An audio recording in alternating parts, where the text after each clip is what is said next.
Olá, ouvintes e leitores, sejam bem-vindos a mais uma leitura bíblica comentada do Ictus Podcast.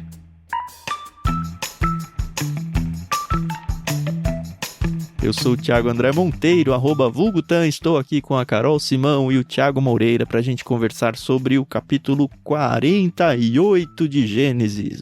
Tá quase. Tudo bem com vocês? Tudo bem? Oi, pessoal, aqui é a Carol Simão e é isso aí, tá acabando. Olá, pessoal. Vocês deveriam participar, às vezes, dos bastidores, viu? Porque eu cometo umas gafes aqui nos bastidores. Que isso. A gente estava se preparando para gravar e tem um sinal aqui pra gente começar a gravar junto e todo mundo já tava gravando e eu dormindo aqui. Mas estamos juntos novamente aqui, Gênesis 48. A segunda quase despedida de Jacó. A gente viu a primeira em Gênesis 47, no último episódio. Agora Jacó parece que tá quase morrendo de novo. Mas ele vai continuar com a gente mais um capítulo ainda. Pois é. Lembrando que a gente faz a leitura na NVT da Mundo Cristão, a qual a gente agradece sempre por ter emprestado pra gente usar nesse projeto aqui. E a NVT, ela não faz nenhuma quebra nesse capítulo, pelo menos a nossa NVT de estudo aqui que a gente usa pra estudos. Enfim. Mas a gente decidiu fazer sim uma quebra, a gente vai até o verso 7 primeiro e aí do 8 até o final. Só pra não ficar muito texto pra gente comentar e conversar sobre ele, tá? Agradeço também a Maria Lídia por emprestar a trilha sonora e uma coisa que eu quase nunca falo aqui, né? Se você tá ouvindo esse áudio e ele caiu de paraquedas ou você tá ouvindo pelo site ou alguma coisa do tipo, a gente tá nos principais aplicativos de podcast aí. Então, para você acompanhar o projeto é só procurar Leitura Bíblica Comentada dentro do seu aplicativo preferido aí e se inscrever, é gratuito e aí toda vez que um episódio novo aparecer, ele vai aparecer para você automaticamente aí no seu aplicativo.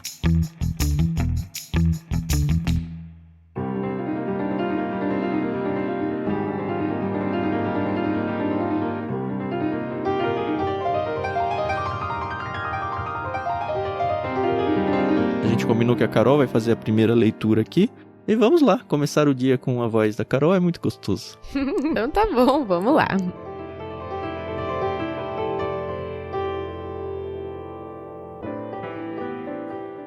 Certo dia, não muito tempo depois, avisaram José. Seu pai está bastante doente. José foi visitá-lo e levou consigo seus 2 filhos, Manassés e Efraim. Quando José chegou, anunciaram a Jacó: seu filho José está aqui para vê-lo.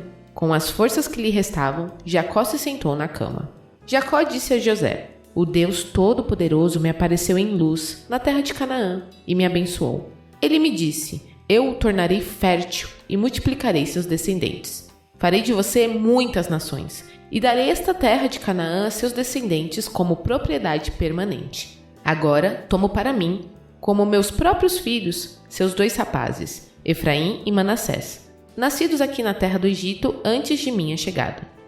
Eles serão meus filhos, como são Ruben e Simeão. Os filhos que você tiver depois deles, porém, serão seus, e herdarão propriedades dentro do território dos irmãos deles, Efraim e Manassés. Muito tempo atrás, quando eu voltava de Padã-Arã, Raquel morreu na terra de Canaã. Ainda estávamos viajando a certa distância de Efrata, ou seja, Belém. Com grande tristeza, sepultei ali mesmo, junto ao caminho para Efrata.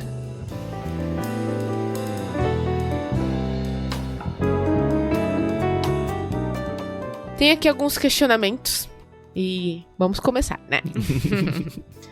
A gente sabe que Ruben e Simeão eram os 2 filhos primogênitos. Ruben, na verdade, era o filho primogênito, né? Simeão era o segundo de Jacó. E a gente sabe que por razões que já foram discutidas nos episódios passados, eles perderam essa primogenitura. Certo. Efraim e Manassés são os filhos mais velhos de José.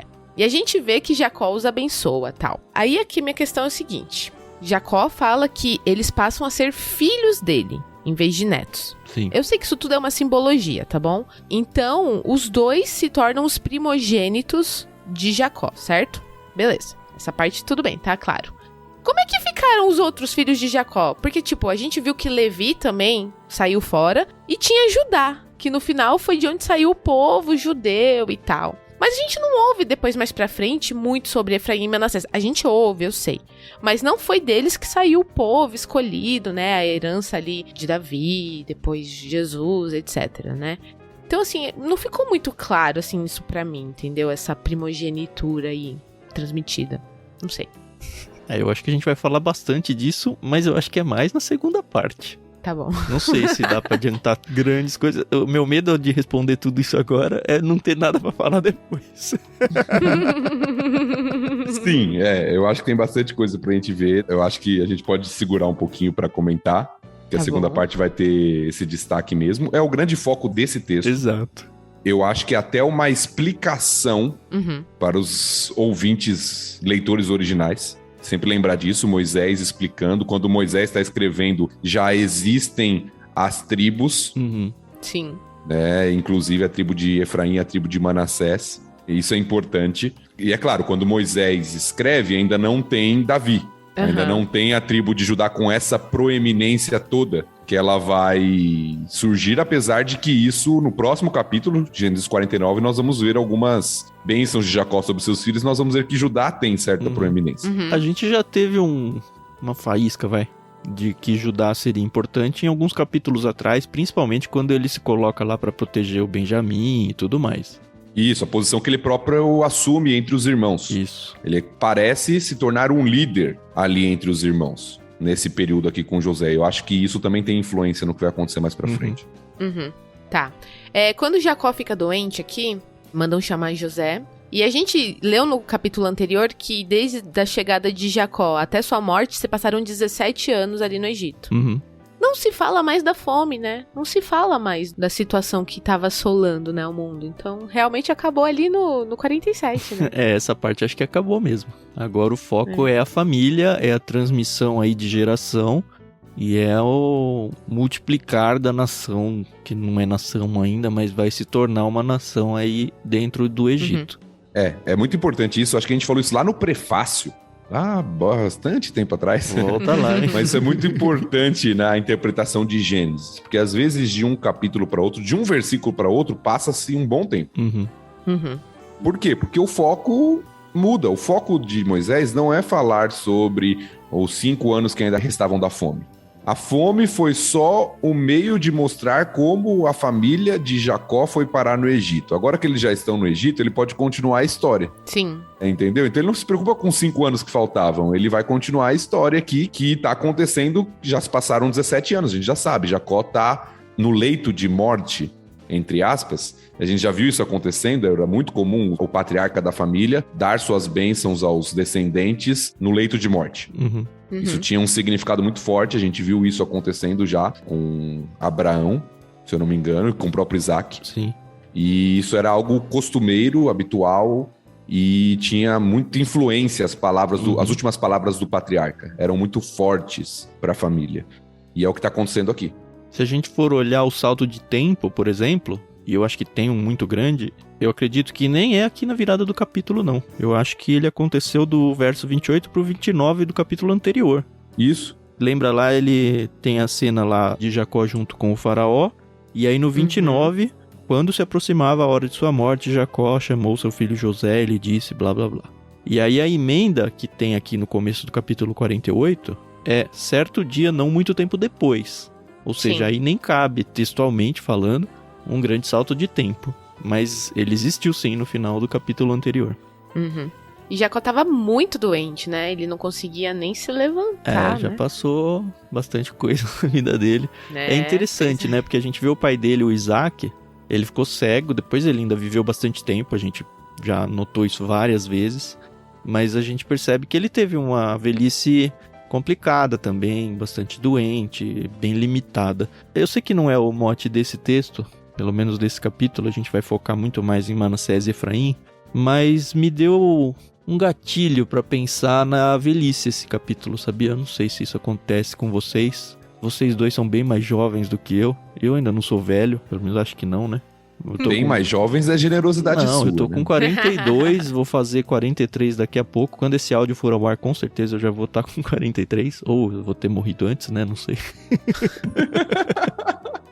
Mas também se eu tiver morrido, alguém vai ter que ter editado, né? Espera terminar Gênesis, pelo menos, né? Mas por que eu tô falando isso? Conforme os anos recentes aí têm passado na minha vida, eu tenho pensado muito na velhice, na morte, no momento da vida em que a gente começa a ter mais limitações. Eu acho que isso tem sido intensificado na minha vida por ver os meus pais, tanto meu pai quanto a minha mãe, que eram muito ativos, ambos, cada um dentro do seu contexto, mas eles estarem cada vez mais limitados, até meio que sair de casa já é complicado para eles. Meu pai sofreu um acidente que quebrou o fêmur recentemente, por exemplo. A minha mãe sofre de dores por causa de uma outra doença que ela tem. Então eles estão limitados do tipo, não posso ficar em pé muito tempo, não consigo me locomover direito, tenho que ter um cuidador em casa. E a gente, quando vai vivendo a vida, a gente não dá muita atenção para isso. E eu tenho pensado até envolvendo o LBC. Hoje a gente tá assim com muito vigor, com saúde para estudar, para ler. Como é que vai ser lá na frente? Será que eu vou conseguir enxergar bem? Será que eu vou ter disposição física? Será que eu vou ter condições mentais de seguir não só esse projeto, mas a vida? E aí quando eu caio num capítulo desse, onde eu vejo um cara que já velho lutou com um anjo, que a gente passou recentemente, que fez o que fez, trabalhou, conquistou os bens lá junto com Labão. Chega um momento na nossa vida em que a gente precisa ser cuidado. E eu acho que a gente não se prepara para isso, nem só fisicamente, familiarmente falando, mas mentalmente e emocionalmente. E acho que é uma lição pra gente tirar aqui, porque vai chegar um momento em que essa situação vai acontecer nas nossas vidas, se a gente tiver a bênção de se tornar velho um dia, sabe? Uhum. E eu não sei como me preparar pra isso, mas textos assim me ajudam a pensar, olha, um dia pode ser que eu seja velho e meus filhos, os meus netos, podem ter que cuidar de mim. Eu talvez vá pra casa deles, porque eu não tenho condições mais de ficar dentro da minha própria casa. Eu vou ser zero produtivo na vida. E de alguma forma na minha cabeça eu vou ter que encaixar uma chavinha que vai dizer, tudo bem, chegou o momento de ser improdutivo. Mas hoje eu não consigo imaginar isso como tudo bem, não. Eu acho que a gente tem só um parênteses sobre essa questão que você levantou, que eu acho que é legal a gente conversar sobre isso. Eu acho que vão ter outros textos bíblicos quando a gente chegar que vão nos dar mais informações e coisas importantes sobre isso, principalmente nos livros de sabedoria da Bíblia. Uhum.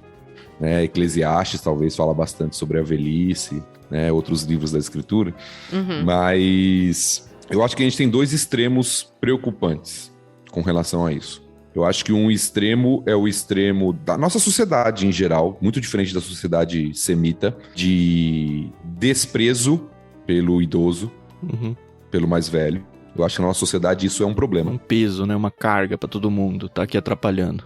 Exato, e na visão judaica, na visão dos próprios povos ali do Oriente, era visto como, você disse, uma bênção. Uhum. Chegar à idade avançada era visto como bênção do Senhor e era respeitado, honrado. Uhum.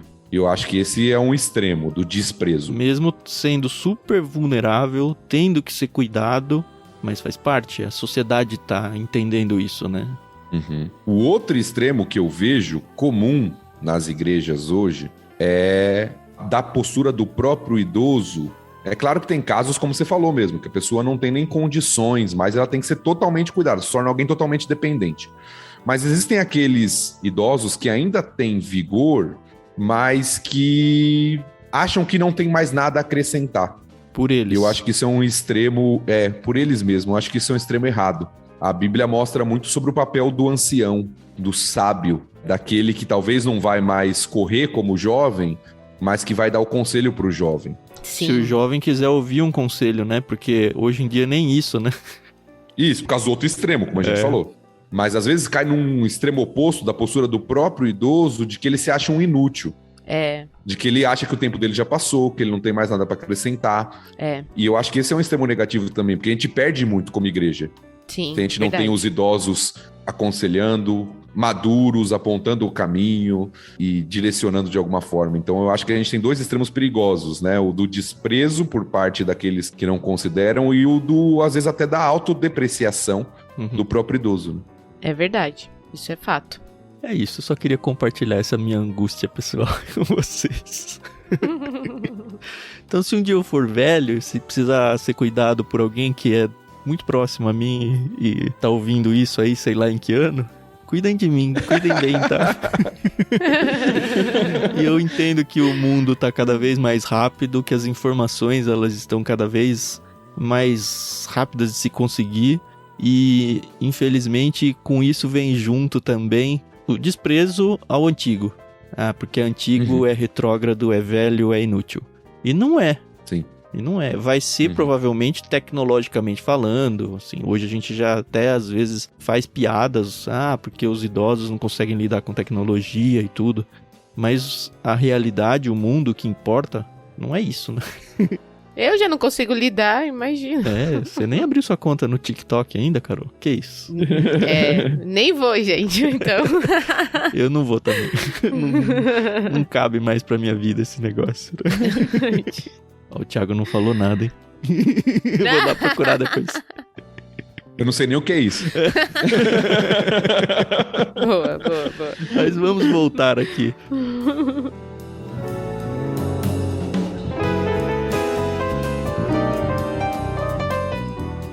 Uma coisa que acho que é muito clara, muito fácil de ser vista, é no primeiro versículo. José foi visitá-lo, levou consigo seus 2 filhos, Manassés e Efraim. É a única vez em que aparece a ordem aqui, Manassés e Efraim. Porque o Manassés é mais velho do que o Efraim. E aqui é meio que a visão do José. É o José que está indo até Jacó visitar com os seus filhos Manassés e Efraim.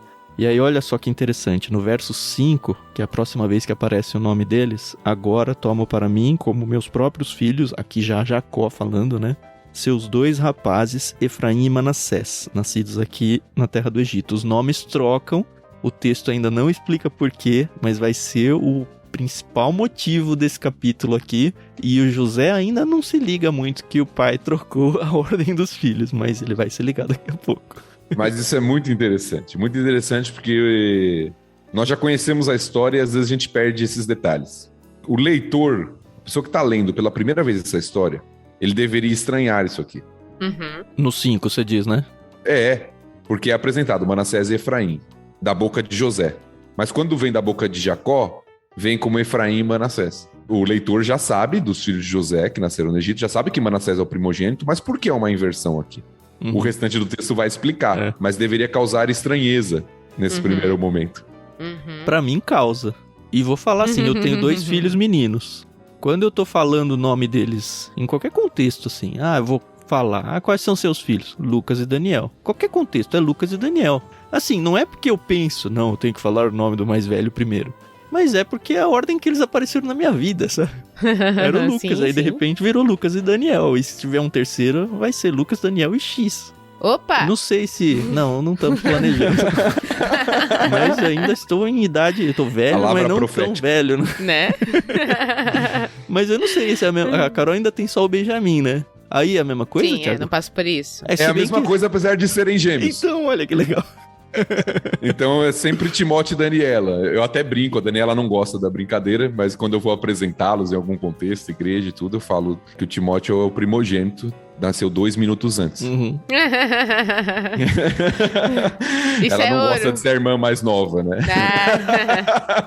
Eu sou 4 minutos mais velha que a minha irmã gêmea. Muito mais, né? O dobro da idade de diferença. Com certeza. Mas é interessante. De fato, assim, pra mim causa estranheza, mas talvez cause porque eu já sei o que vem, né? Eu já li tanto que eu não lembro quando eu li isso a primeira vez e se me causou estranheza naquela época. Então, mas pra nós causa estranheza, mas a gente sabe o porquê. Quem tá lendo pela primeira vez sem saber o que vai vir no restante do capítulo ainda, fica talvez confuso. Por que mudou aqui, né? E o resto do capítulo vai explicar. A Carol tinha dito, no começo do programa, que seria um ato até simbólico de Jacó ao tomar os filhos de José para si, mas eu acho que é até mais que isso, viu, Carol? Eu acho que é quase uma adoção mesmo. Eu acho que é uma adoção mesmo. E aí, alguns podem ficar confusos, porque falam, são as 12 tribos de Israel. Lembra, Israel é 12 tribos de Jacó, né? Jacó, sim. Se torna Israel nação, mas... Você tá pensando na descendência do Jacó como pessoa física aqui. E aí fala, mas ele teve 12 filhos. Vamos lembrar, só um parênteses aqui, que teve o seu nome mudado para Israel. Isso. Jacó se chama Israel. Exato. Sim. E assim, ele teve 12 filhos dele. E aí fala, entrou aqui Manassés e Efraim, ou Efraim e Manassés, como o texto vai querer trocar aqui, no lugar do José. Como descendentes do José, mas não vou contar José sozinho. O José vai ter porção dobrada aqui. Olha que interessante, guarda isso. Isso aí. E aí você fala, mas não são 12 tribos? E já tinha 12? a gente tem que lembrar que o Levi não se torna uma tribo, porque ele não ganha um território. Então ele é continua uma tribo, 12. Mas é uma tribo especial, né? Uma tribo sacerdotal levita, né? Eu tô pensando em tribo como território aqui. Posse de terra. Isso. Ele não vai ter. Então continua tendo 12 tribos no mapa, se você for procurar. Mas duvido você achar a tribo de Levi lá desenhadinha em qualquer fim de Bíblia aí. Eu acho que a gente vai mencionar um pouquinho mais disso no próximo. Mas isso que o Tan falou é muito importante. A adoção de Manassés e de Efraim é uma espécie de colocar José como o primogênito. Uhum. Porque quem recebia a porção dupla da herança era o primogênito. Aham. E agora, José vai receber porção dupla por meio dos filhos, que são 2. Uhum. Então, em vez de José ter uma parte da terra, ele vai ter 2. Sim. Por meio de Efraim e Manassés. Entendi. Então, José é colocado como uma espécie de primogênito aqui, porque ele recebe porção dupla através dos seus 2 filhos, que são adotados, né, por Jacó. Não é nenhuma espécie, viu? A gente já leu esse texto em outro capítulo, que eu não lembro qual foi, mas eu vou trazer de novo. Em 1 Crônicas, capítulo 5, eu tô no comecinho aqui, a partir do verso 1, diz o seguinte, olha só. O filho mais velho de Israel era Ruben, mas ele teve relações com uma das concubinas de seu pai e o desonrou. Por isso, seus direitos de filho mais velho foram dados aos filhos de seu irmão José. Desse modo, Ruben não aparece nos registros genealógicos como filho mais velho. Os descendentes de Judá se tornaram a tribo mais poderosa e dela veio um governante para a nação.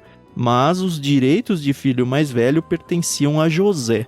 Então pertence a José, porção dobrada, e aí dobra porque são os seus 2 filhos. Eu acho que é muito por isso que ele adota, e acho que é adoção mesmo, viu, cara? Bem mais forte possível que você pode imaginar, como filhos de Jacó. Tanto que eles são considerados, né, no resto da Bíblia, aos filhos de Jacó. E aqui o autor de Crônicas, inclusive, traz a resposta, ou parcialmente, pelo menos, aquilo que a Carol tinha perguntado sobre a tribo de Judá. Ele também fala, né, que José se tornou o primogênito, mas que Judá se tornou a tribo mais poderosa. Sim. E uma das coisas que a gente poderia mencionar depois, mas acho que já dá pra trazer, porque a gente tá falando de Judá. Lá na frente, quando tiver o reino dividido, o reino do norte Israel e o reino do sul Judá, muitos e muitos textos, principalmente os que me lembro aqui, Isaías e Oséias, eu acho, eles mencionam a tribo do norte não como Israel, mas como Efraim. Efraim, exatamente. Que vai ser o primogênito entre os 2 aqui, Efraim e Manassés. A gente já vai ver isso daqui a pouquinho. A Carol falou, não costumamos ouvir muito o nome dos 2, mais ou menos.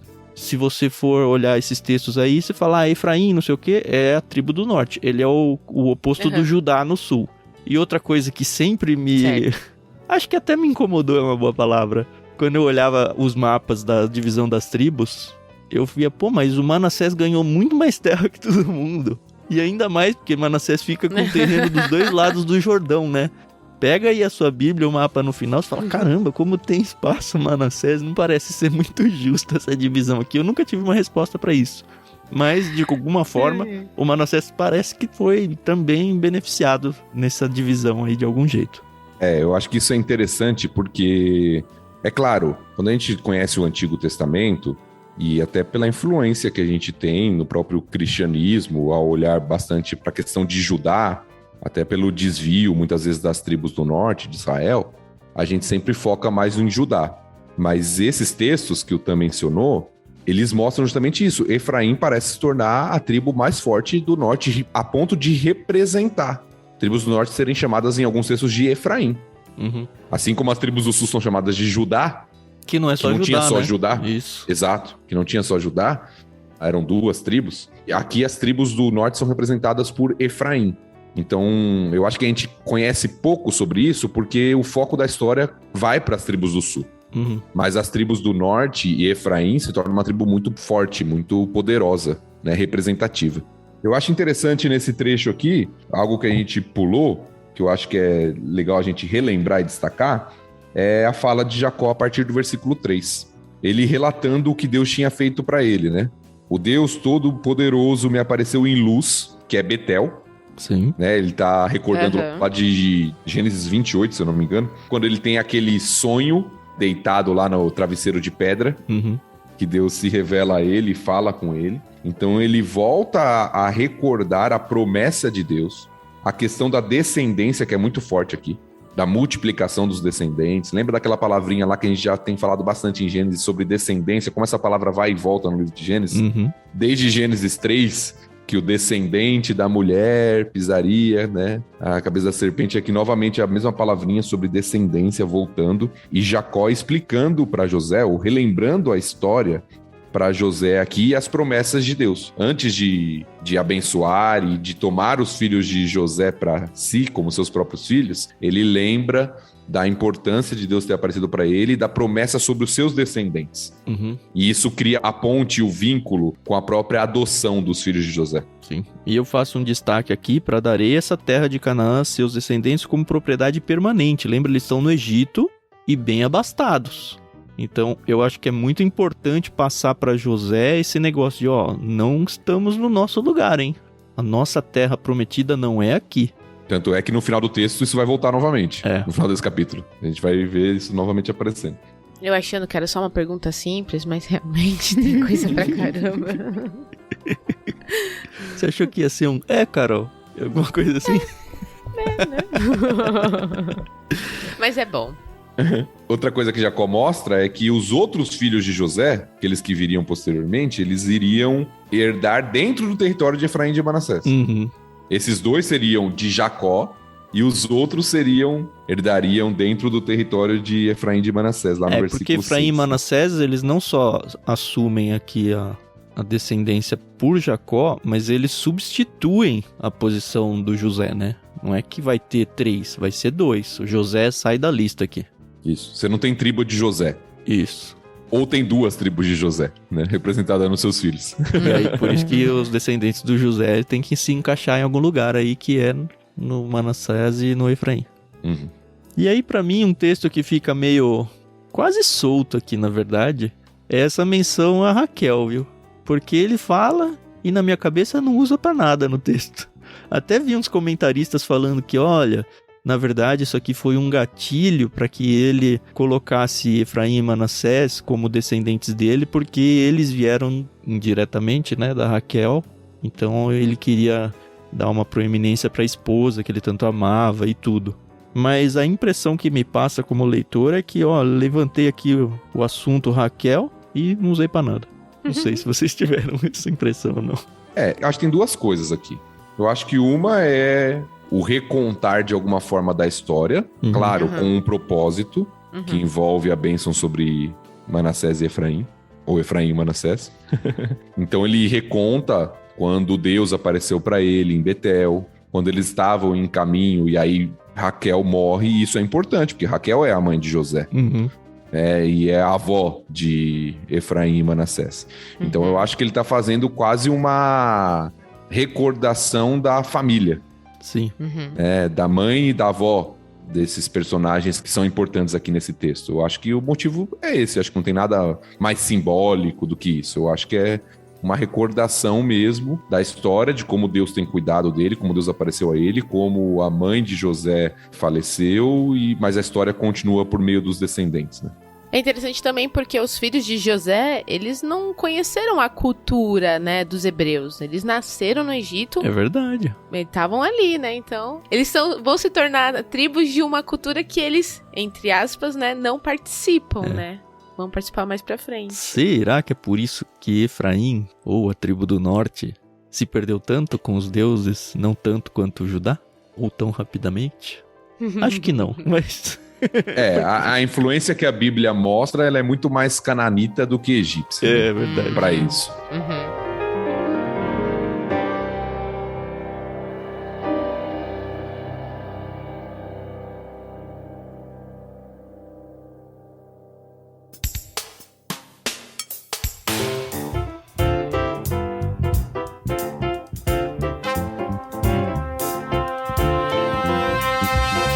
Podemos virar? Sim. Então vou fazer a leitura aqui a partir do verso 8 até o final.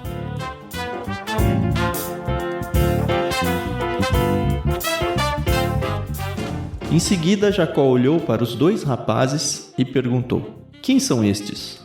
José respondeu: Estes são os filhos que Deus me deu aqui no Egito. Jacó disse: traga-os mais perto para que eu os abençoe. Os olhos de Jacó estavam enfraquecidos por causa da idade e ele quase não conseguia enxergar. José levou os rapazes para perto dele e Jacó os beijou e abraçou. Então Jacó disse a José: nunca imaginei que voltaria a ver seu rosto, mas agora Deus me permitiu ver também seus filhos. José tirou os rapazes de junto dos joelhos do avô e se curvou com o rosto no chão. Em seguida, colocou os rapazes na frente de Jacó. Com a mão direita colocou Efraim diante da mão esquerda de Jacó e com a mão esquerda colocou Manassés sob a mão direita de Jacó. Mas ao estender as mãos para colocá-las sobre a cabeça dos rapazes, Jacó cruzou os braços, pôs a mão direita sobre a cabeça de Efraim, embora fosse o mais novo, e a mão esquerda sobre a cabeça de Manassés, embora fosse o mais velho. Em seguida, abençoou José, dizendo: que o Deus diante do qual andaram meu avô Abraão e meu pai Isaque, o Deus que tem sido meu pastor toda a minha vida até o dia de hoje, o anjo que me resgatou de todo o mal, abençoe estes rapazes. Que eles preservem meu nome e o nome de Abraão e Isaque, e seus descendentes se multipliquem grandemente na terra. José, porém, não se agradou quando viu o pai colocar a mão direita sobre a cabeça de Efraim. Por isso, levantou-a para passá-la da cabeça de Efraim para a cabeça de Manassés. Não, meu pai, disse ele. Este é o mais velho, coloque a mão direita sobre a cabeça dele. Mas seu pai se recusou e disse: eu sei, meu filho, eu sei. Manassés também se tornará um grande povo, mas seu irmão mais novo será ainda maior, e seus descendentes se tornarão muitas nações. Assim, Jacó abençoou os rapazes naquele dia com a seguinte bênção: o povo de Israel usará seus nomes quando pronunciarem uma bênção. Dirão: Deus os faça prosperar como Efraim e Manassés. Desse modo, Jacó pôs Efraim adiante de Manassés.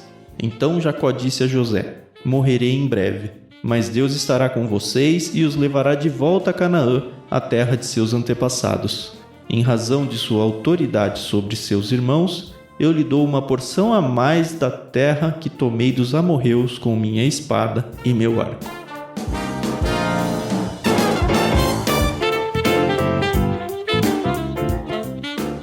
E o Jacó ainda não morreu.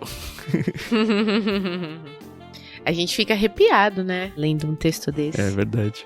Eu só não entendi assim, a estranheza de José, porque ele sabia que a família dele era tudo diferente, entendeu? Poxa. Porque ele não era o primogênito e era o preferido do pai, né? É, então. E aí ele virou governador, sendo não o caçula, mas um dos últimos. É interessante ver que o Jacó tá cego igual o Isaque, né? Tem muita similaridade essa história aqui com a própria bênção do Isaque acabou sendo sobre o Jacó, né? E depois sobre o Esaú. Mas o fato dele não enxergar, dele precisar perguntar quem é você, ou quem são as pessoas aqui, quem são os filhos. E acho que é mais uma curiosidade, talvez até uma ironia da vida aí contada na história da Bíblia. O paralelo é inevitável, né? Isaque estava cego, está abençoando seus 2 filhos, e a bênção vai sobre o que não é o primogênito, sobre o segundo filho. Uhum. Então o paralelo aqui é inevitável. Jacó já não consegue enxergar, tá abençoando os seus netos. E a bênção vai. Agora a diferença é que não é por engano, mas é proposital. E nem tem briga, né? Tem um desconforto do José aí, mas não mais do que isso. Exato, mas a situação é muito paralela, né? Não tem como você não ligar uma coisa a outra. E o que a Carol falou, né? Deus vai fazendo isso de maneira proposital na história dessa família, né? Se você for pensar, são 4 gerações seguidas que isso acontece, de uma forma ou de outra. Você tem Isaque como filho primogênito, que não é o primogênito de Abraão. Que teve o Ismael, né? Temos que lembrar, teve o Ismael anteriormente. Nós temos Jacó, que não é o primogênito, também de Isaque. O primogênito seria Esaú. Nós temos José, que não é o primogênito de Jacó, apesar de ter assumido aqui a primogenitura, como a gente já viu. E agora nós temos Efraim, que não é o primogênito de José. Então são 4 gerações seguidas em que o primogênito, que era o comum e esperado, mesmo nessa família que isso já não é o comum, todo mundo continua esperando que o primogênito vai receber a dupla herança e uma série de coisas, mas já são 4 gerações seguidas. Oi, mostra esse áudio pra Dani aí, ô Thiago. É verdade. Ainda lembra ela que você chama Jacó, pelo menos num certo sentido. O que eu gosto muito desses textos da Bíblia, né, é que como o protagonismo, ele vai sendo passado, né, de protagonista para protagonista. E a gente primeiro teve ali Abraão, né, e a gente teve uma apreciação por ele, depois veio Isaac, Jacó, e a gente se identifica muito no sentido de acompanhar, né, não diariamente, mas ali os anos, né, a vida. E a gente tá vendo agora esse protagonismo sendo passado para José, já veio de um tempo, né, para cá. E agora pros seus filhos, né? E eu acho isso tão legal, né? Porque a Bíblia, Gênesis, é um livro, né? E quando você costuma ler uma história, o protagonista, ele começa ali do início ao fim, né? A menos que seja Game of Thrones, mas isso é outra história. Mas é interessante, né? Esse protagonismo sendo passado de geração pra geração, né? E como isso acaba sendo muito natural pra gente, né? Me identifiquei mais com José do que com Jacó. Mas é bonito ver o Jacó aqui falando, pô, não conseguia nem imaginar que eu ia te ver de novo. Pra mim você já estava morto e Deus me deu não só de ver você de novo, mas de ver seus filhos. Poxa, que legal isso, né? Que legal. Acho a expressão mais bonita do texto. É. Muito, muito bonito mesmo, e traz aquela ideia mesmo que a gente já até mencionou na Bíblia, da bênção, tanto da velhice que a gente mencionou, mas da bênção de ver o filho do filho, né? Sim. Ainda mais na circunstância específica em que Jacó acreditava que José já estava morto. E é interessante ver também o José se prostrando diante do pai, né? O contrário do que foi o sonho dele, considerando a posição que ele ocupa no Egito hoje também, surpreendente de alguma forma. Mas ele falando, olha, é o Senhor que é o meu pai, é o Senhor que é o patriarca. Eu estou abaixo do Senhor e me prostro diante da sua presença aqui. Ele inclusive tira os filhos da frente, acho que até para ficar mais evidente aí a prostrada dele diante do pai. Eu acho que, só voltando um pontinho no que a Carol falou, acho que a gente não pode perder de vista algumas coisas quando a gente fala dos personagens bíblicos. Eu acho que algumas coisas importantes. Essa mudança que a Carol chama de protagonismo, eu acho que primeiro nos faz enxergar algumas coisas. Primeiro, como Deus está desenvolvendo o seu plano na história, através dos personagens humanos. Então o foco da Bíblia não é Abraão, não é Isaac, não é Jacó, mas é o que Deus está desenvolvendo por meio deles. É verdade. O que nos faz lembrar que o grande protagonista da história, no final das contas, é Deus. Sim. Até por isso a Bíblia não tem problema de mostrar as falhas dos atores humanos nas questões, porque o grande protagonista não são os personagens. Se Abraão falhar, isso não é um problema, porque Deus não falha. E o plano dele está sendo levado adiante, mesmo com as falhas dos personagens humanos aqui, né? Então eu acho que é interessante a gente lembrar isso, porque às vezes a gente foca tanto no personagem, porque é tão legal ver a vida desses homens, e eles servem de exemplo, de fato, para nós. A Bíblia mostra que eles servem de exemplo, positivo e negativo, às vezes. Mas a gente não pode esquecer que o grande protagonista da história é Deus, e o que ele está fazendo com o seu povo e com a humanidade, né? No seu plano de salvação. E isso tem que ter um reflexo para nós nos dias de hoje, não só para olhar para os personagens da Bíblia, mas para olhar para os personagens da nossa vida aqui, nossa vida real com as pessoas vivas. Porque muitas vezes a gente se espelha em líderes cristãos, pastores, pregadores, e às vezes até esquece que eles são pessoas que também têm suas falhas, que vão decepcionar, que algumas vezes vão cair até apostatar.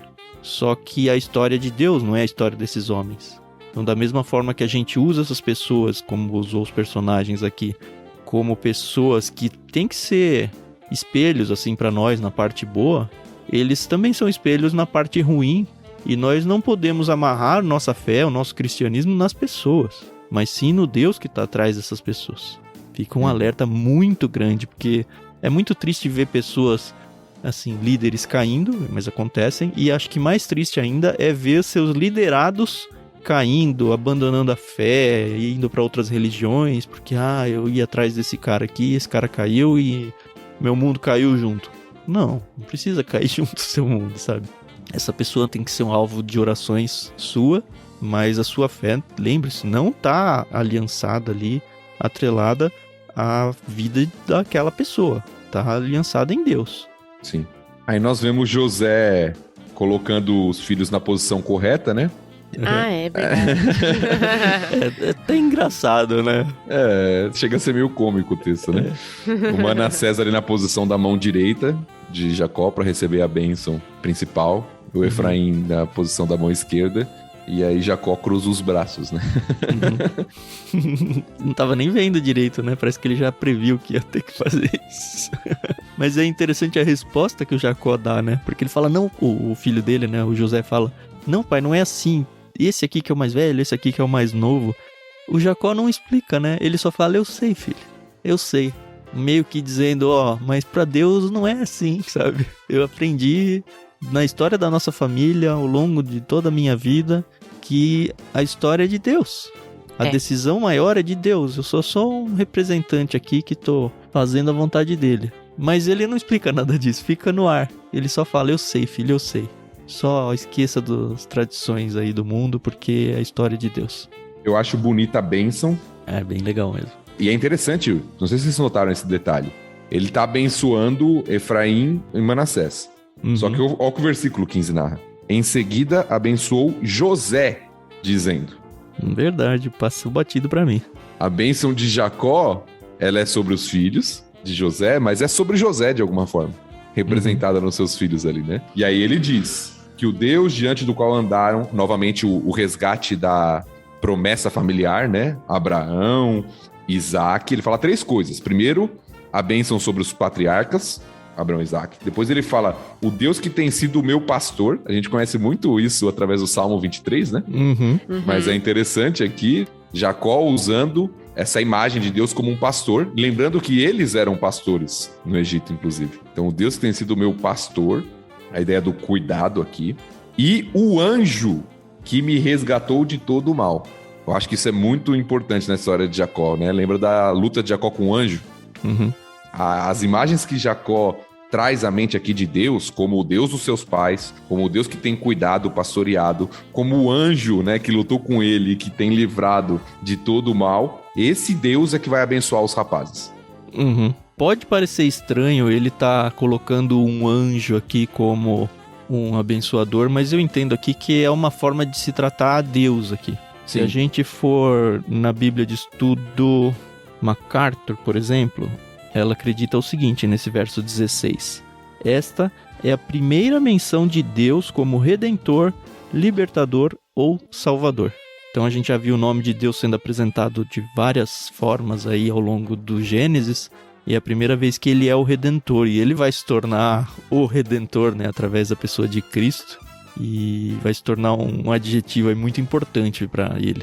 E só para quem não pegou a referência que o Tan tá fazendo, o Redentor aí vem da palavra usada para resgate, na versão da NVT, né, traduzida como resgate, o anjo que me resgatou. Boa. Que é uma palavrinha que vai aparecer na Bíblia, muitas vezes ligada àquela ideia que a gente tem no livro de Ruth, do parente resgatador. Sim. O Goel, né, o parente que resgata, né, que redime de alguma forma. E aí o Jacó coloca o Efraim na frente do Manassés. A própria bênção que ele faz não é uma bênção só para um, né? Ele faz a bênção para os dois. No verso 20, né? O povo de Israel usará seus nomes quando pronunciarem uma bênção. Dirão, Deus os faça prosperar como Efraim e Manassés. Ele tem os dois aqui nessa palavra, mas o Efraim que aparece em primeiro. Exato. A gente às vezes tem a tendência de achar que por Efraim ter tomado a frente, Manassés não ficou com nada, mas isso é uma interpretação errada. O texto sugere que os dois serão grandes povos, mas Efraim será ainda maior. Isso, a porção dobrada é para José, né? Não é pro Efraim. Exato. Então Efraim vai tomar uma proeminência, mas os dois serão grandes povos, é o que Jacó diz aqui. Só que Efraim, que teoricamente ficaria mais à sombra do irmão por não ser o primogênito, vai ocupar a posição principal. E não tá no texto aqui, mas deve ser interessante pensar como talvez tenha sido a reação dos irmãos, né? Porque eles reclamaram, foi até o motivo deles venderem o José. O pai gosta mais do José, o pai gosta mais do José. E aí, finalmente, o pai dá uma proeminência pro José. No próximo capítulo, a gente vai ter a bênção pros outros irmãos todos, que não vão mencionar, pelo menos não vão se mostrar desconfortáveis com isso. Mas, de fato, acontece, né? O José acaba sendo preferido aqui nesse momento por ter a bênção dobrada atribuída a seus filhos aí. E nem a reação de Manassés, né? O texto não se preocupa em mostrar, né? Será que ele ficou bravo, né, com isso? Será que ele esperava outra coisa? O texto não se preocupa aqui em mostrar. Até porque, de certa forma, mesmo não sendo o primeiro lugar, a gente sabe que pelo orgulho humano isso pode acontecer, né? Ele ter ficado insatisfeito. Mas Manassés recebeu um grande upgrade aqui já, né? Ah, é? Ele foi pra tribo, ele foi considerado filho de Jacó, né? Então ele não tinha nem esse direito. Então ele já recebeu algo que ele nem receberia. É que Efraim que saiu lá de baixo se tornou o primeiro, né? Mas é interessante isso aí, principalmente quando você tá criando filhos. Você pode dar uma coisa pra um, se você der pro outro um pouquinho melhor, o um que não tinha nada antes de ganhar a primeira coisa reclama. É impressionante o ser humano. É, mas não é só com criança, né? É porque a gente vive aqui o contexto em casa, né? Pensando em coisas banais aí, sei lá, um chocolate ou qualquer coisa.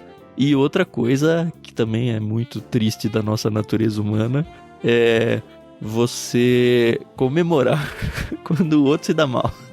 Nossa, é muito recorrente isso. Que triste. Enfim, não tem nada a ver com o texto. Mas me lembrou. Eu acho que nesse sentido ter filhos gêmeos é mais fácil, porque se você vai dar presente pra um, obrigatoriamente você tem que dar pro outro. Então tá tudo certo. Ah, mas o conflito é o mesmo. Sempre o outro vai achar que o outro recebeu mais. Não, tem mais no dele. Não, sempre tem essas coisas, né? Tem. É aquela situação. Sei lá, vai usar os meus filhos de exemplo. Ah, Dani, faz isso aqui pro pai. Ah, porque não sei o que lá reclama. Não, mas é que o Lucas tá fazendo esse outro aqui que é mais difícil. Ah, não, então tudo bem. Então que bom que ele se deu pior do que eu, né? Uma coisa que eu achei bem interessante, pelo menos curioso, é o finalzinho do verso aí que Jacó fala, né? Vou morrer em breve e tal. E ele menciona essa terra que ele diz que comprou dos amorreus. Aliás, que ele não disse comprou, né? Que ele conquistou, né? Com força. E aí eu fiquei pensando, que hora, né? Que aconteceu isso aí que eu não vi. E não tem, de fato. A única menção que tem é no final do capítulo 33 de Gênesis, que diz assim, ó.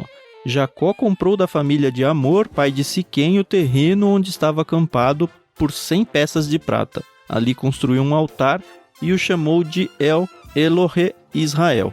E aí depois entra no 34, que é quando os irmãos vão lá e dizimam toda a população de Siquém. Mas de fato antes, pouquinho antes disso, ele comprou uma terra. Mas ele comprou, inclusive essa terra vai ser mencionada de novo no final de Josué. Josué 24:32. Os ossos de José que os israelitas haviam trazido consigo quando saíram do Egito foram sepultados em Siquém, no terreno que Jacó havia comprado dos filhos de Amor por 100 peças de prata. Esse terreno ficava dentro do território da herança dos descendentes de José. Só que aqui dá a impressão que não é esse terreno, né? Porque nos dois textos que eu li aqui ele tinha comprado, aqui ele diz que conquistou. Não sei, de verdade não sei, a Bíblia se cala em relação a esse assunto em qualquer outro momento. Só me resta acreditar que de fato ele batalhou por alguma outra terra que acabou ficando para o Manassés e o Efraim aqui. Tem um debate, né, sobre esse texto. A palavra em si tem a ideia mesmo de pegar, né, de tomar, de tirar a força de alguma forma. Ele menciona, né? Espada e arco, né, não é peças de prata. Exato. O que o comentário da NVT diz, né, é o seguinte, apesar de mencionar o texto de Josué, como você acabou de ler, diz o seguinte: ao que parece, Jacó tinha conquistado essa região, apesar disso não ser mencionado em nenhum outro lugar. Então ele não relaciona com aquela compra. Ele fala de uma região, mas que Jacó tinha conquistado, mas isso não é relatado em outro lugar das escrituras. E tudo bem, né? Como um local diferente. É uma informação que em certo sentido, não teve a relevância. O Moisés não quis mostrar pra gente, ou não sei. Agora, algo importante antes da gente fechar aqui, a gente tá no finalzinho já, mas a gente falou que isso ia voltar quando a gente leu a primeira parte. É Jacó novamente falando sobre o retorno para Canaã. Morrerei em breve, mas Deus estará com vocês e os levará de volta a Canaã. Sim. Então, a gente até mencionou isso no capítulo passado. Jacó tinha essa consciência que eles estavam no Egito, mas que isso era temporário, que eles iam voltar futuramente, e até, a gente já viu, fez José jurar que levaria, que seria no final do capítulo passado, né? Exato, porque ele tinha consciência do retorno desse povo para a terra de Canaã, como Deus tinha prometido para ele. E o José vai fazer a mesma coisa, né? O próprio texto que eu li agora no final de Juízes conta que eles levaram o José, né? Os ossos do José. Exato.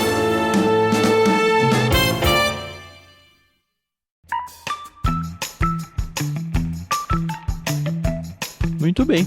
Respondemos todas as suas perguntas, Carol? Sim, nossa, e muito mais completo do que eu imaginei que seria. Tô muito satisfeita. Semana que vem eu vou pensar numa pergunta pra você, Carol. Eita. É só a gente que responde aqui. Eita. Ó, até o pastor falou eita. Não, eu repeti o que você disse. Ai, ai, ai. Não, tá, não carece não, entendeu? Não precisa, cara. Não. Tá bom. Semana que vem a gente volta, então, com o capítulo 49. Faltam 2 pra gente terminar o Gênesis. Vai ser o capítulo onde as bênçãos vão ser passadas pros outros filhos. E estamos nos despedindo. Será que o Jacó vai morrer no próximo episódio? Porque ele tá meio Highlander aqui já. Né? Cenas do próximo capítulo.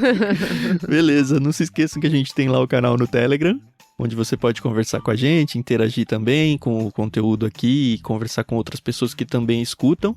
Agradecemos a audiência que vocês têm nos dado, os compartilhamentos que com certeza vocês têm feito. A gente está gostando muito de ver o projeto crescendo.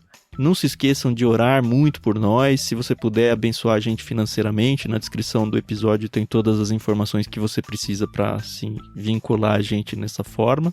Não se esqueçam que a gente tem o Clube Ictus, um clube com planos de assinatura. A gente tem infantis e adultos lá. Conheça tudo lá em ictus.com.br. E só isso. Queria agradecer mais uma vez a presença da Carol e do Thiago por dividir esse momento gostoso comigo e com certeza é um momento gostoso com vocês aí que estão ouvindo. Até semana que vem. Obrigada, pessoal, pela paciência. Desculpa aí se a gente, né, sei lá. Vocês não gostaram de alguma coisa? Mas é isso. Obrigada, até mais. Valeu, pessoal. Tem sido muito bom. Estamos chegando àquela sensação de quase dever cumprido com Gênesis. Mas tem sido muito bom aprender junto com vocês. Deus te abençoe.